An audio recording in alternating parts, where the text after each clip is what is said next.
Dice la palabra de Dios en el Salmo 90, capítulo 12, enséñanos de tal modo a contar nuestros días que traigamos al corazón sabiduría. Permítame leerlo de nuevo. Enséñanos de tal modo a contar nuestros días que traigamos al corazón sabiduría. Salmos 90, 12. Vamos a compartir este mensaje bajo el tema El reloj sin pausa. Quiero, hermanos, iniciar la enseñanza de hoy contándoles de un hombre que tuvo una gran fortuna. Y la gran fortuna de ese hombre no fue que se encontrase un bolso lleno de plata o que de pronto un tío lejano muriera y le hubiese dejado la herencia. La gran fortuna de este hombre es que comenzó a pasar algo curioso. Comenzó a pasar algo curioso con él, y es que todos los días a las 12 de la noche en la cuenta bancaria le depositaban $86,400. ¿Sabe cuánto representa $86,400, hermano? 406 millones y un poquito más. Todos los días a las 12 de la noche. Misteriosamente, alguien le comenzó a girar 406 millones, hablándolo en peso colombiano, pero la cuenta era girada en dólares, $86,400. Algo curioso, él no sabía quién. Pero lo curioso era que, así como se lo giraban, al otro día a las 11:59 se desaparecían también. Y así llevaba mucho tiempo, donde $86,400 aparecían en la cuenta de él, pero a las 11:59 se desaparecía. 406 millones. ¿Qué haría usted con 406 millones todos los días? Entonces él tenía que gastarlos en el día. Solamente podía aprovecharlos el día que eran consignados, porque no se iba a acumular jamás. Y él se había dado cuenta que no había forma de acumularlos. Él no podía sacarlos de esa cuenta para consignarlos en otra, porque misteriosamente se le desaparecían también. Era algo único. Solamente podía extraerlo de esa cuenta y hacer su compra inmediata, su inversión inmediata. ¿Qué haríamos nosotros con $86,400? El primer día usted lo compraría todito. El segundo día también. El tercero, el cuarto. Pero después de 30 días, ¿qué haría usted ya con tanto dinero? ¿Qué haría con tanto? Usted se aburriría de comprar cosas. Usted caería en un vacío de tener tanta plata y ya no saber en qué invertirla. Porque es muchísimo, muchísimo dinero. Bueno, hermanos, es la historia de un hombre que le consignaban eso.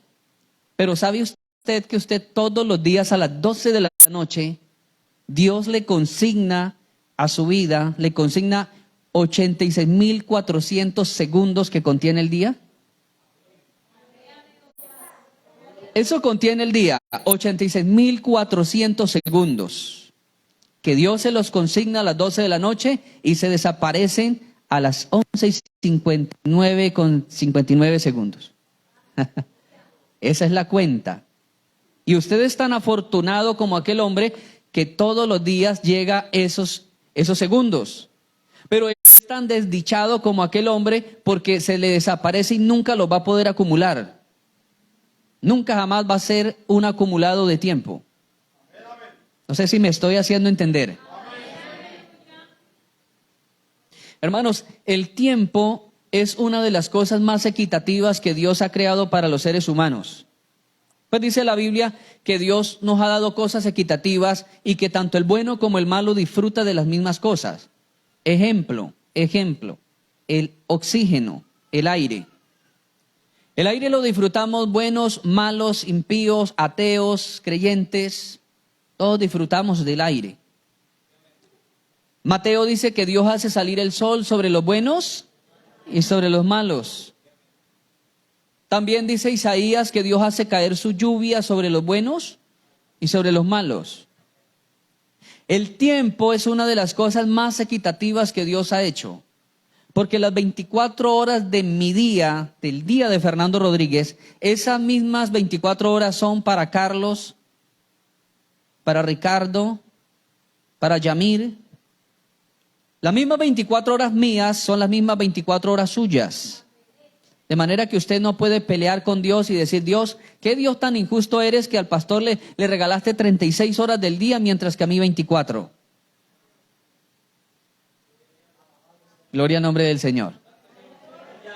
Todos tenemos, hermano, esa equivalencia. Todos tenemos el mismo tiempo.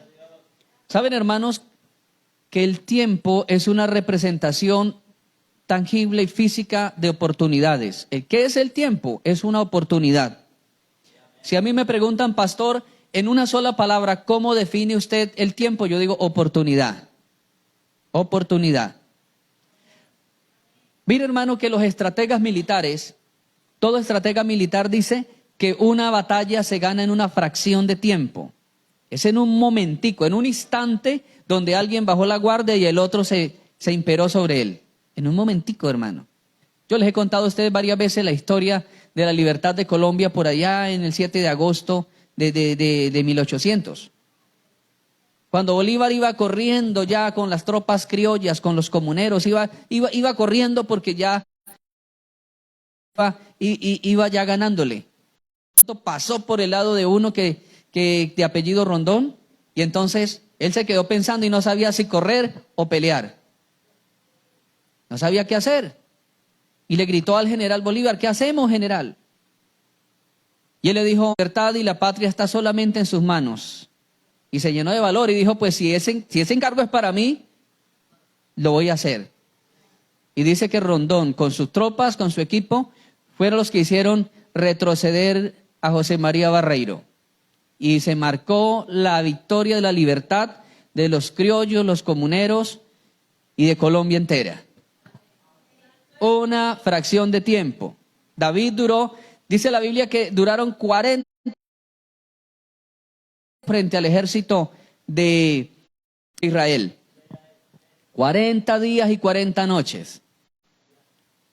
Y ya usted, como estudia la Biblia, sabe que aparecía un gigantón llamado Goliat desafiándolos, hablando mal del Dios de los israelitas. Los antiguos aquí, de los que sobrepasan los 30 años, llegaron a conocer un boxeador muy famoso de Estados Unidos llamado Mike Tyson. Levante la mano los que llegaron a conocer. Bueno, no a conocer, sino a ver, ¿no? Porque a no ser que usted haya pagado para estar allá en el ring de boxeo. Bueno, ¿quién era Mike Tyson? Era el campeón de pesos pesados del boxeo. Era un tipo muy acuerpado, muy musculoso, muy fuerte.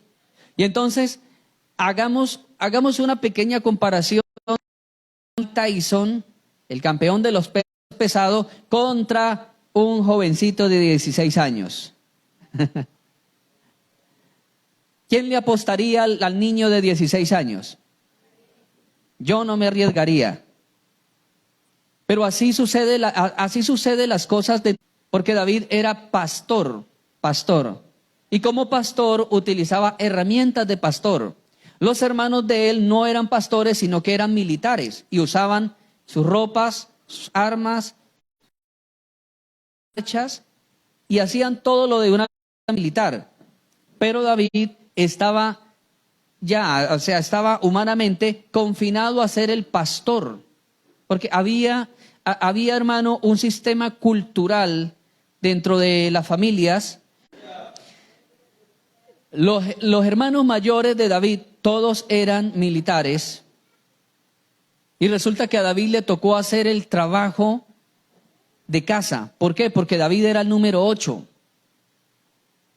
David era el número 8 entre los hermanos, era el menor de todos, pero aparte de eso era el número 8. O sea, culturalmente estaba exento de poder servir en la Guardia Real. no iba a tener los privilegios sociales de aquel tiempo. Entonces todo eso hacía que la batalla fuera más emocionante. Un muchacho que jamás le habían enseñado a empuñar espada, un muchacho tierno de 16 años, lo quisieron vestir para ver si de pronto vestido tomaba forma, tomaba cuerpo, tomaba tamaño, pero resulta que le pusieron la armadura más grande que había en Israel. Hermano, ¿usted alguna vez se ha puesto la ropa prestada y que ojalá que sea una talla más grande? ¿Quién se ha puesto una muda de ropa de una talla más grande que la que habitualmente usa? Cierto. Y cuando uno es el menor, tiene que ir recibiendo todo lo que los mayores van dejando. Sí. Y como cuando uno tenía escasez de ropa, si le quedaban apretados y le preguntaba a la mamá, ¿le quedan buenos? Sí, mamá, pero los dedos estaban allá adentro así. Y si el pantalón que le regalaban a uno le quedaba ancho, ¿le queda bueno? Sí, mamá, y uno teniéndoselo por un lado. Pero hacía quedar bueno. A David le pusieron la armadura más grande que existía dentro del pueblo de Israel. ¿Por qué era la más grande? Porque dice la Biblia que el rey Saúl era el hombre más alto de todos. Dice que el hombre más alto que había apenas le daba por los hombros. Apenas le daba por los hombros.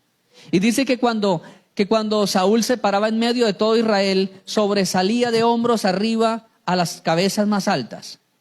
Desde lejos se sabía quién era Saúl, porque Saúl, el más alto, apenas le daba en los hombros. Y uno pregunta, ¿por qué no buscaron una armadura al tamaño de David? ¿Por qué no buscaron la armadura de un soldado flaco? Porque David no tenía masa muscular.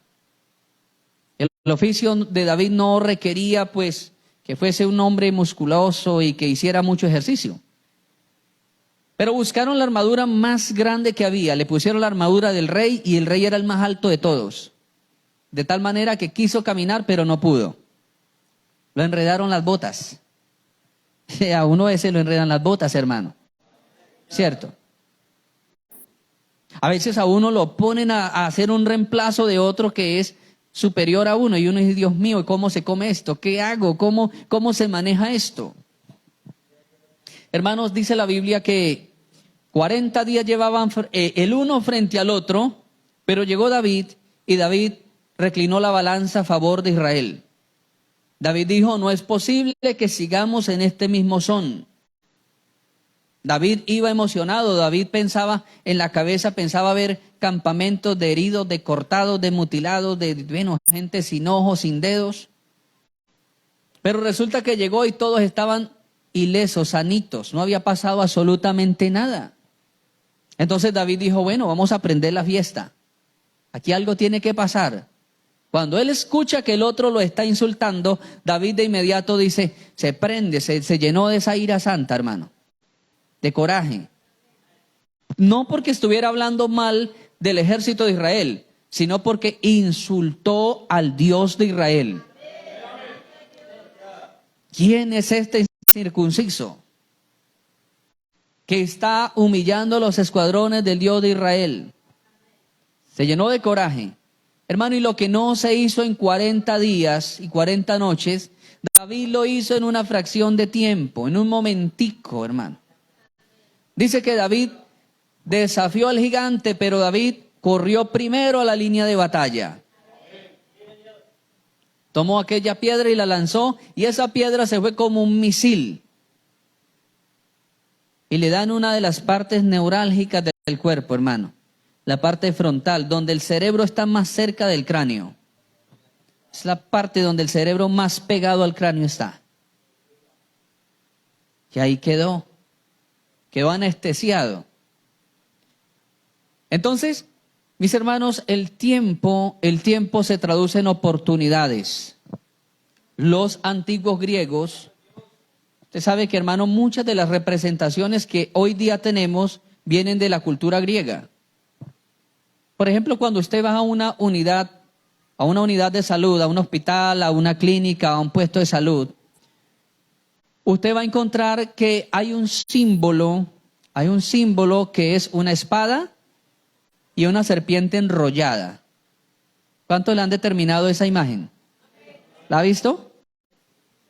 Y a uno le dan a uno le dan las facturas para que uno pase a reclamar una medicina en las unidades de salud y usted se da cuenta que en un ladito está allí una daga y una serpiente enrollada. ¿De dónde viene eso?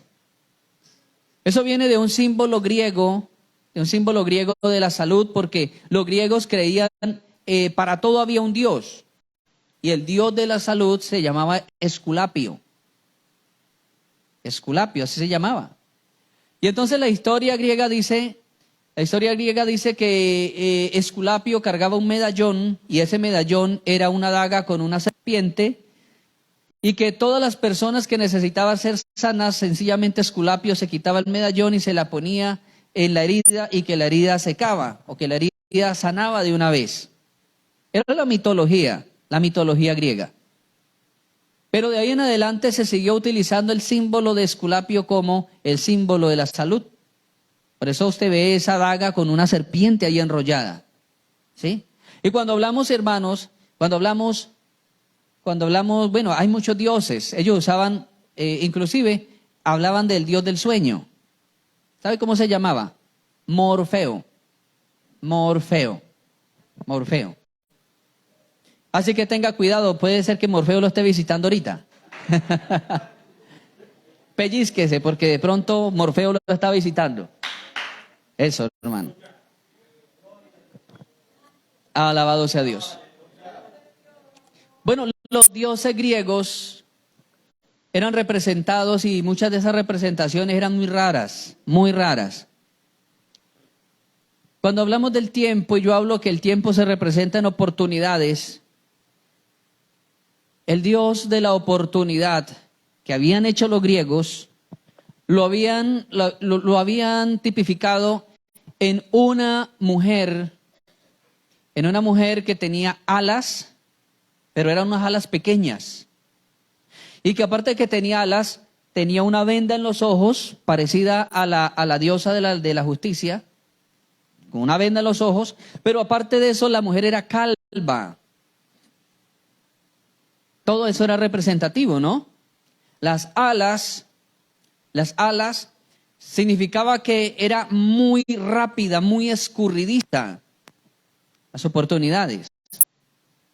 La venda que llevaba en los ojos simbolizaba que ella repartía al azar oportunidades a todo mundo y que a todo mundo le caían las oportunidades. Que ella no escogía para darle a uno y al otro no, sino que ella, estoy hablando de la mitología griega, ¿no?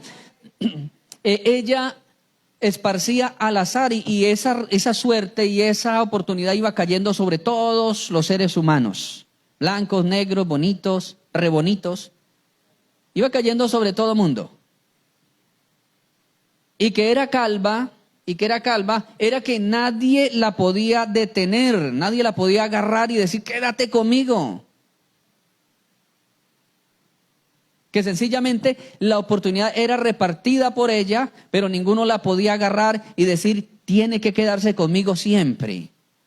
Por eso era calva, porque ninguno la podía detener, ninguno la podía agarrar y mechonear, y es que tienes que quedarte conmigo. En pocas palabras, hermano, lo que se traduce de lo que los griegos querían decir es que la oportunidad hay que aprovecharla. Porque la oportunidad no es de todo el tiempo. Cuando llegó la pandemia hace algunos pocos años, muchas cosas se pausaron, muchas cosas. El comercio se pausó, se quebraron empresas. Los envíos de contenedores de un país a otro totalmente cesó, pausa total. Es más, todavía no se ha repuesto el comercio mundial después de la pandemia, no se ha repuesto. Muchas cosas cambiaron. La inflación que vivimos en Colombia es un coletazo, hermano, porque esa inflación se ha visto en todo el mundo, no es solamente Colombia, pero bueno, Colombia se ha agravado un poquito más, pero es un coletazo de lo que nos dejó la pandemia hace poco. Y pararon muchas cosas se pausaron. Recuerdo que era gracioso ver a los papás haciendo tareas otra vez con los hijos, embolatados. Uno se embolataba porque uno no sabía manejar esas plataformas para enviar cosas, para enviar tareas, para enviar documentos. Muchos procesos quedaron detenidos, congelados. Pero ¿sabe qué no paró? El tiempo. El tiempo no paró, el tiempo siguió corriendo. El tiempo, hermano, es totalmente imparable, irrecuperable. Jamás se va a recuperar lo que hoy día dejamos ir. El tiempo que se nos va, nunca jamás va a ser consignado. Hace 8 días hablábamos, hermanos, hace 8 días en la escuela dominical, hablábamos que tenemos una cita, ¿cierto? Todos tenemos una cita, que es una cita indeseada, pero es una cita que es fija. ¿La cita con quién? Con la muerte, ¿cierto? La cita con la muerte. Es la cita a la cita que menos queremos llegar, pero es a la que nos toca llegar. Nos toca llegar, ¿cierto? Y a esa cita no la podemos esconder. Hay una anécdota de alguien que le llegó la muerte, y la muerte le dijo, te voy a llevar. Y entonces él le dijo, no, deme 8 días para disfrutar con mi familia. Deme 8 días. Y bueno, la muerte le concedió 8 días y en esos 8 días este personaje estaba súper feliz, comiendo, saliendo, entrando, haciendo todo lo que él no había hecho antes, pero le faltaba un día ya para cumplirse los 8 días. Y entonces este hombre dijo, no puede ser, se me acabó el tiempo. Entonces dijo, me voy a quitar el cabello. Y se mandó a rasurar bien, hermano, bien.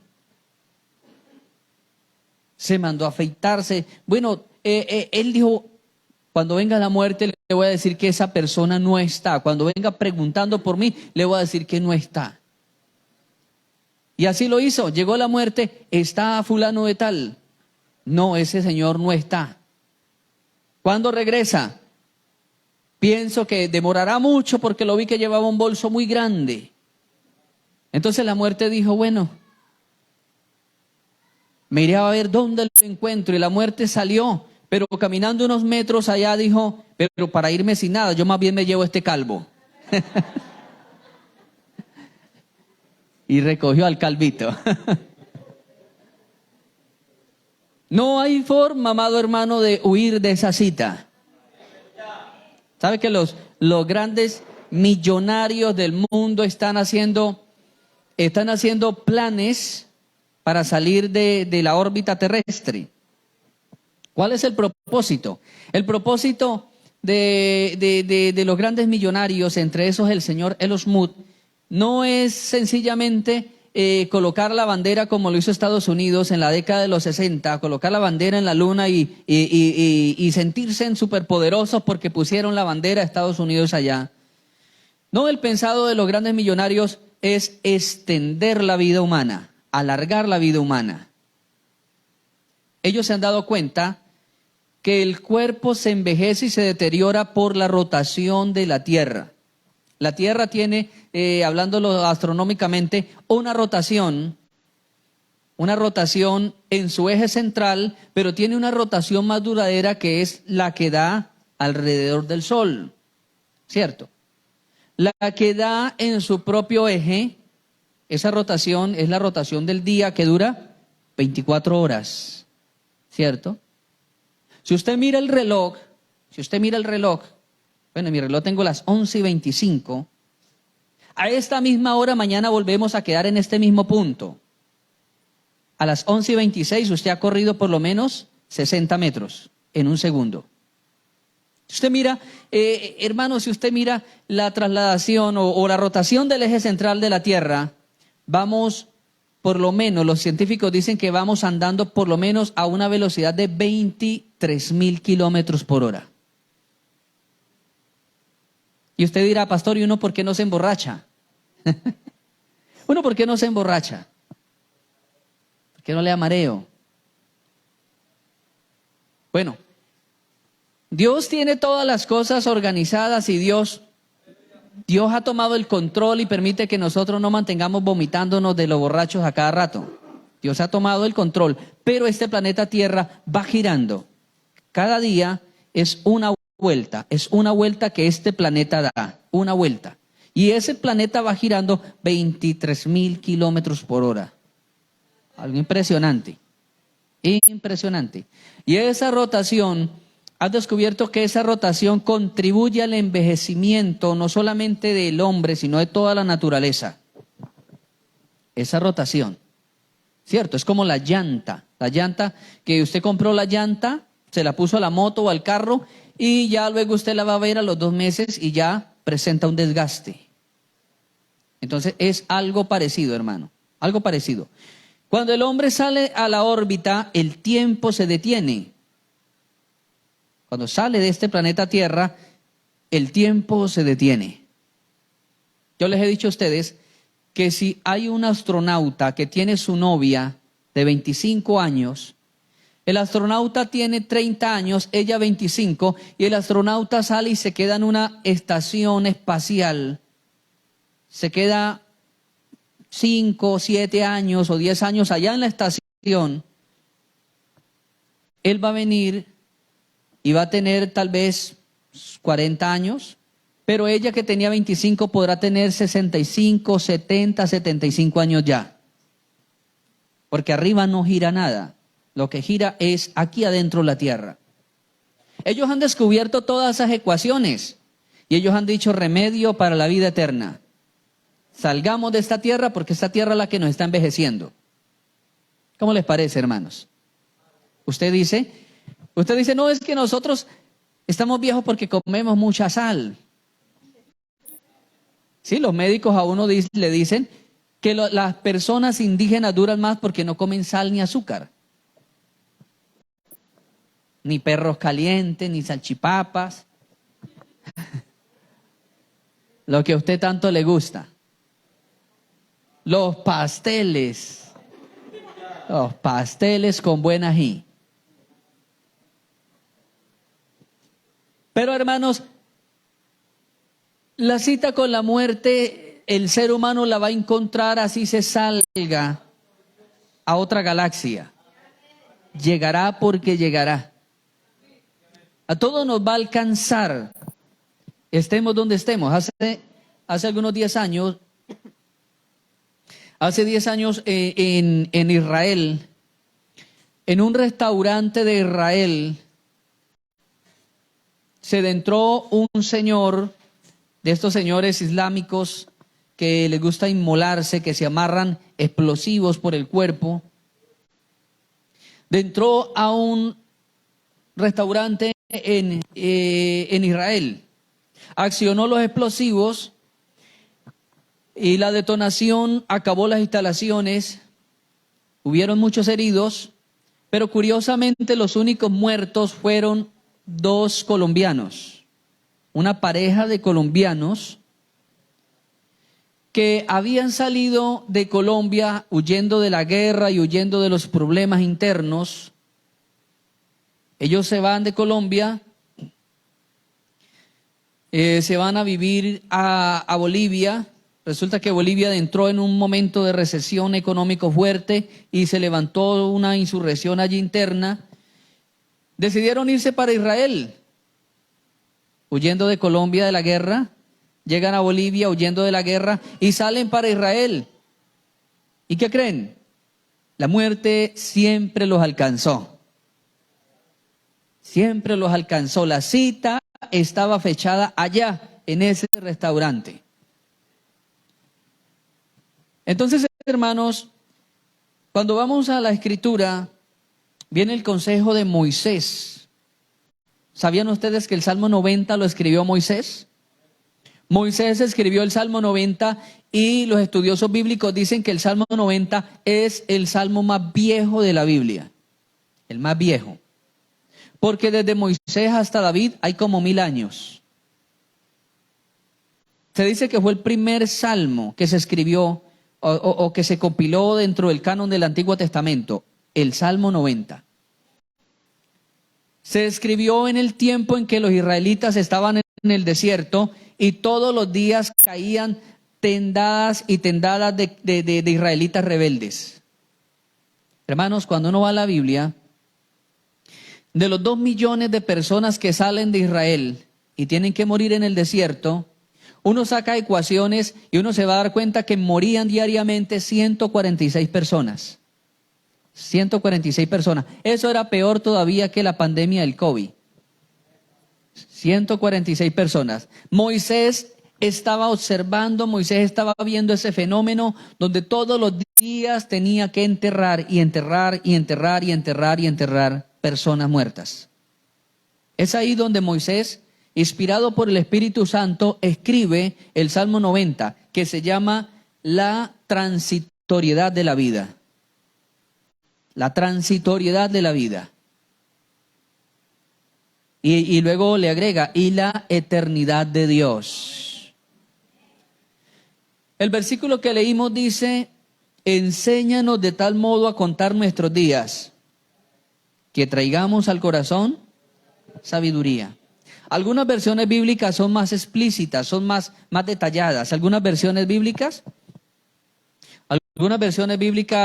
nos dicen, enséñanos a darnos cuenta que la vida se nos acabó. Así, claramente. Enséñanos a darnos cuenta que la vida se acabó. Yo se lo parafraseo de esa manera, hermano. Lo que Moisés quiere decir es, enséñanos a darnos cuenta que la vida se nos acabó. Pero cuando nos damos cuenta que la vida se nos está acabando, ¿qué tenemos que traer? Sabiduría al corazón. O sea, hermano, entre más viejo el ser humano, debería ser más sabio. Pero ¿cuántos de ustedes se han encontrado con viejitos necios?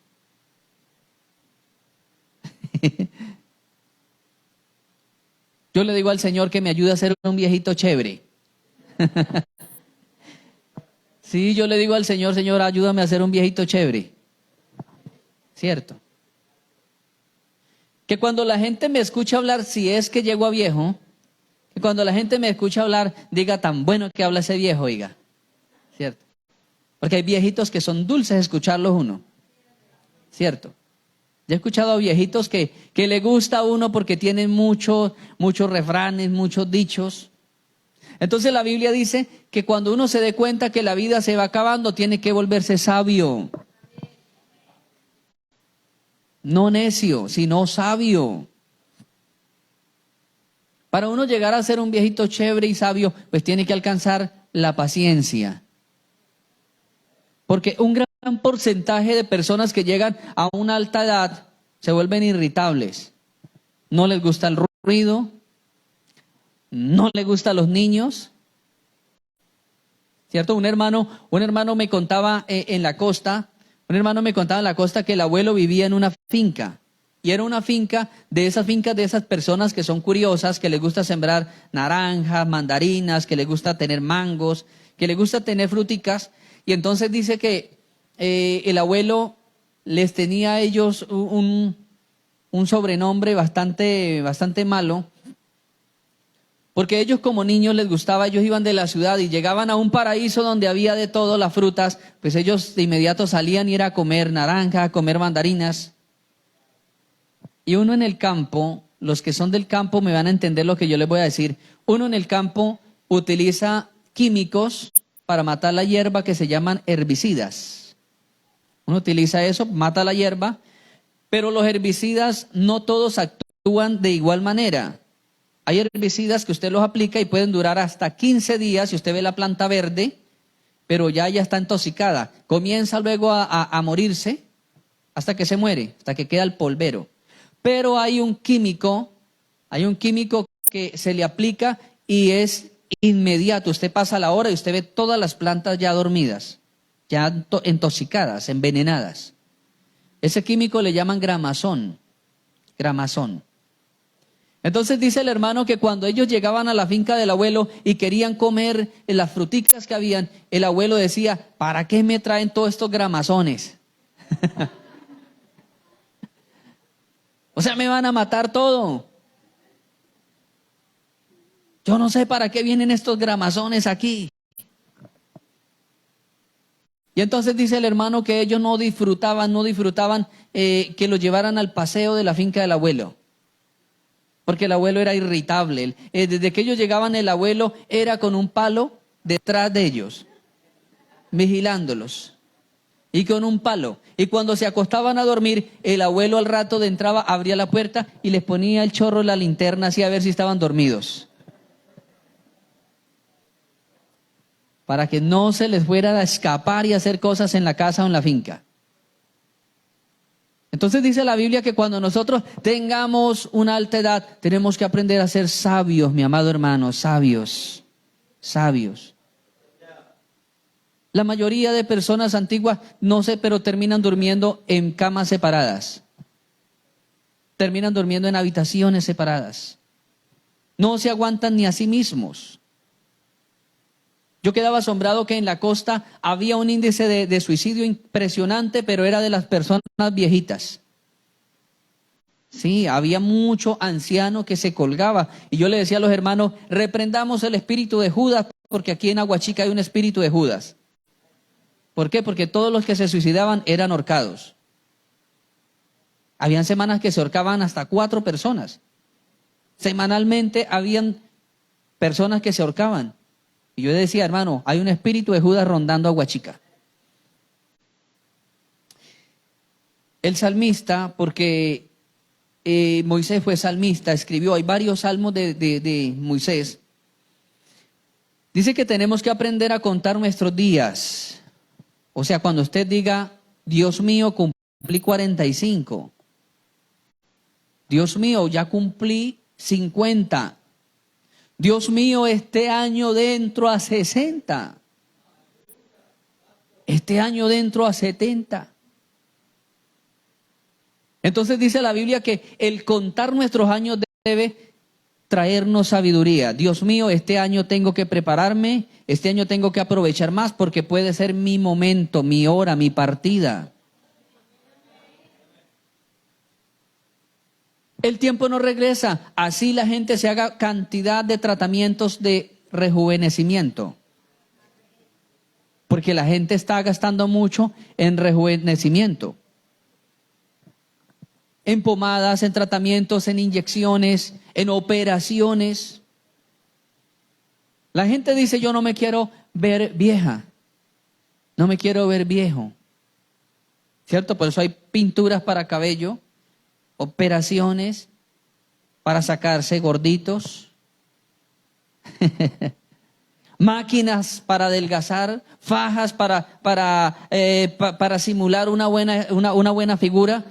Hermano, hay de todo. Yo no le estoy diciendo que eso sea malo ni que eso sea pecado, pero sea sabio, sea sabio. Entienda que eso no va a devolver el tiempo, jamás le va a devolver el tiempo. Usted de la noche a la mañana puede llegar aquí como una señorita de 15 años, totalmente transformada, totalmente diferente, ¿cierto? Y uno como pastor se puede engañar y decirle, señorita, ¿quiere aceptar a Cristo? Pero hermano, nada de eso va a devolver el tiempo. Nada, el curso del tiempo seguirá. San Pablo dice en el capítulo 5 a los Efesios.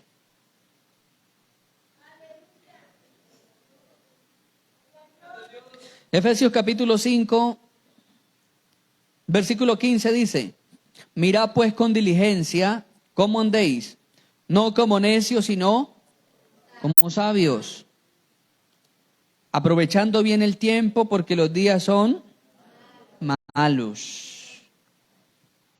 Hermano, ¿cuál es la diferencia entre un sabio y entre un necio? Mirad pues como sabios, cómo andéis. Dice que no como necios, sino como sabios. ¿Cuál es la diferencia entre el sabio y el necio? La diferencia entre el sabio y el necio es que el sabio aprovecha bien el tiempo. ¿Y el necio qué lo hace? Lo desperdicia, ¿cierto? El necio dice, no, hoy no, mañana. La otra semana, el otro año. Un día de estos voy, un día de estos me arreglo. Un día de estos hago esto, aquello, un día de estos, un día de estos. Pero no sabe que lo que está perdiendo es oportunidades. Un día de estos. Un primo mío me decía a mí, cuando yo todavía no era pastor, me decía, Fercho, un día de estos busco de Dios. Yo le decía a él, Rafael, ¿pero qué le falta a usted? Había abandonado el vicio del alcohol porque era un alcohólico empedernido. Había dejado el vicio, ya hacía como 2 años que nos acompañaba, iba a los cultos, ya había comprado una Biblia, se sabía los himnos, los coros que cantábamos en la iglesia, yo lo veía que él hacía palmas, cantaba, hasta habían hermanos de la iglesia que le decían hermano. Pero yo sabía que todavía no había hecho una profesión de fe, todavía decía groserías.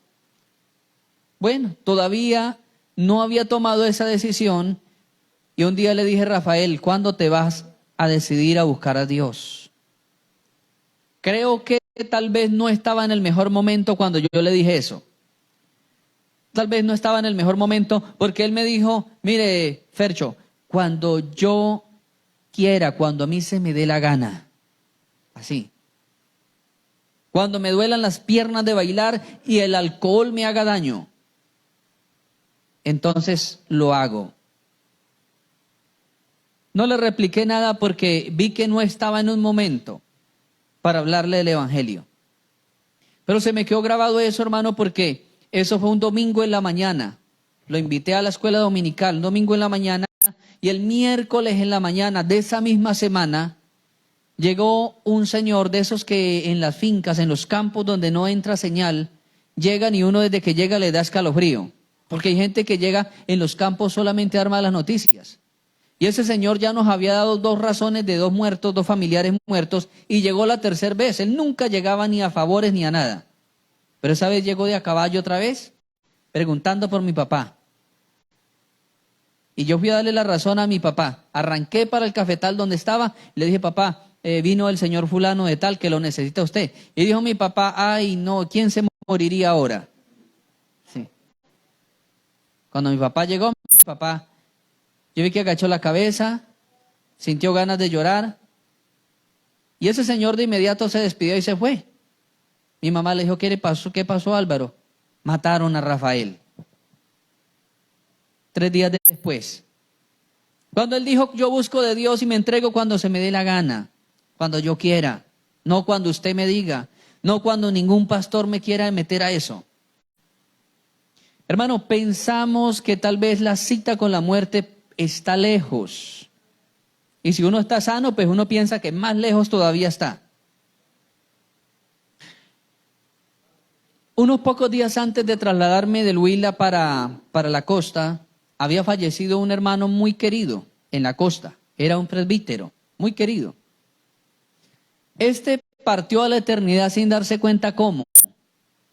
Yo le decía a mi esposa cómo sería cuando el hermano abrió los ojos y se dio cuenta que ya estaba en el paraíso de Dios. ¿Cómo sería? ¿Cierto? Él iba en un colectivo, iba en el puesto de adelante, en la banca de adelante, pero iba en la mitad, porque en los colectivos siempre hay 3 puestos. Y él iba en la mitad. Cuenta el conductor que el pastor iba dormido. En la vía estaban unos señores de Invías, estaban cortando unas ramas, porque ya las ramas estaban que se venían sobre las redes eléctricas. Ellos habían puesto unos conos de aviso bien atrás, y como son vías donde atracan mucho, entonces no son vías primarias, sino ya secundarias o terciarias, entonces atracan mucho en esas vías. Y unos días antes habían atracado a un bus con unos conos, habían puesto unos conos, y entonces el conductor bajó la velocidad y luego los atracaron. Entonces el conductor de este colectivo en esta ocasión pensó que tal vez era un atraco parecido. Estaban los conos y el conductor, cuando vio que le salió gente y le hicieron el pare, él en vez de parar aceleró y no se dio cuenta que estaban ya cortando una rama, estaba que se desprendía. La rama se desprendió y no digo yo que con tan mala suerte, digo, era el plan de Dios que así fuera. porque la rama quebró el parabrisa y al único que leccionó fue el pastor. Le dio en el tórax y lo atravesó. Instantáneamente quedó muerto el presbítero. ¿Para dónde iba? Iba a visitar unas iglesias pobres, porque dicen que le llevaba hasta unos mercados a unos pastores en unas iglesias muy pobres de la costa. Así es la muerte, hermano. La muerte es un sueño. Después, porque no sabemos cómo se nos va a presentar ese momento. Pablo dice que hay que mirar primero con diligencia. Con diligencia. O sea, atienda su alma rápidamente. Diligencia es prontitud, rapidez, velocidad. Atienda su alma con diligencia, mi amada iglesia. Sea diligente para conocer. Sea diligente para entender. Sea diligente para cuidarse. Luego dice, sea diligente como andéis, no como necios, sino como sabios, aprovechando bien el tiempo. Hermanos, nunca jamás en la historia del ser humano se había creado una distracción tan grande para la mente humana. Jamás. Jamás se había creado una distracción tan enorme como la tenemos hoy día en el siglo XXI. Hay distracciones para todo. Para todo, para todo. Y qué fácil es perder el tiempo hoy. Qué fácil es distraernos, ¿cierto? La distracción la podemos cargar en el bolsillo. Las redes sociales. Usted, hermano, tomó la red social, por algo le llaman redes, porque atrapan, cautivan.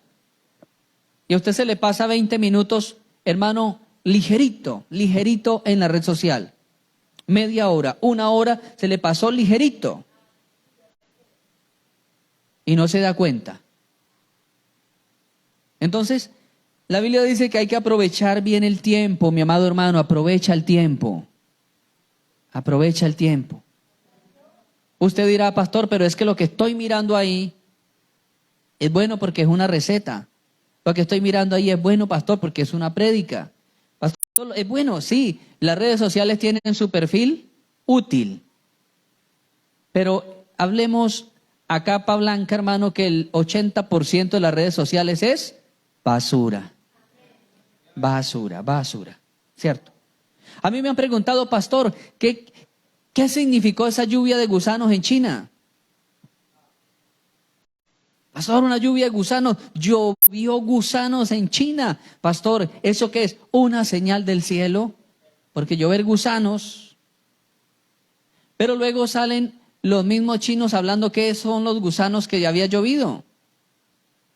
¿Qué eran?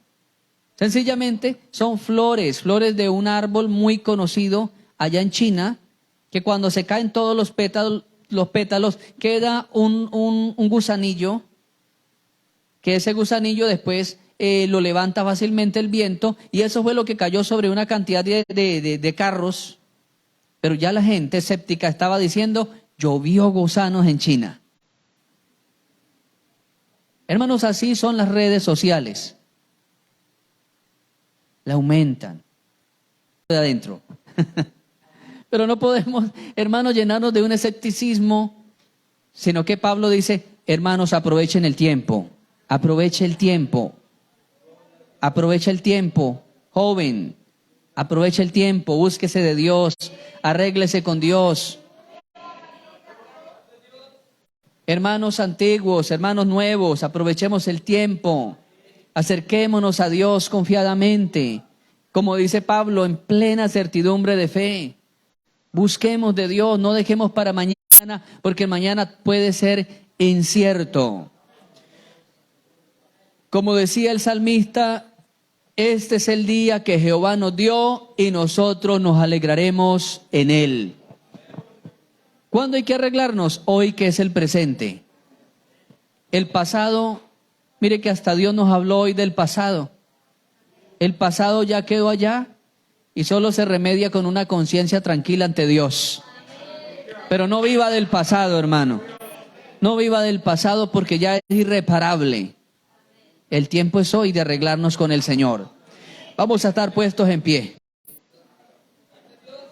Levantemos por un momento nuestras manos y démosle gracias a Dios, porque Él nos da el tiempo y el tiempo se llama oportunidad. El tiempo representa una oportunidad, amado hermano.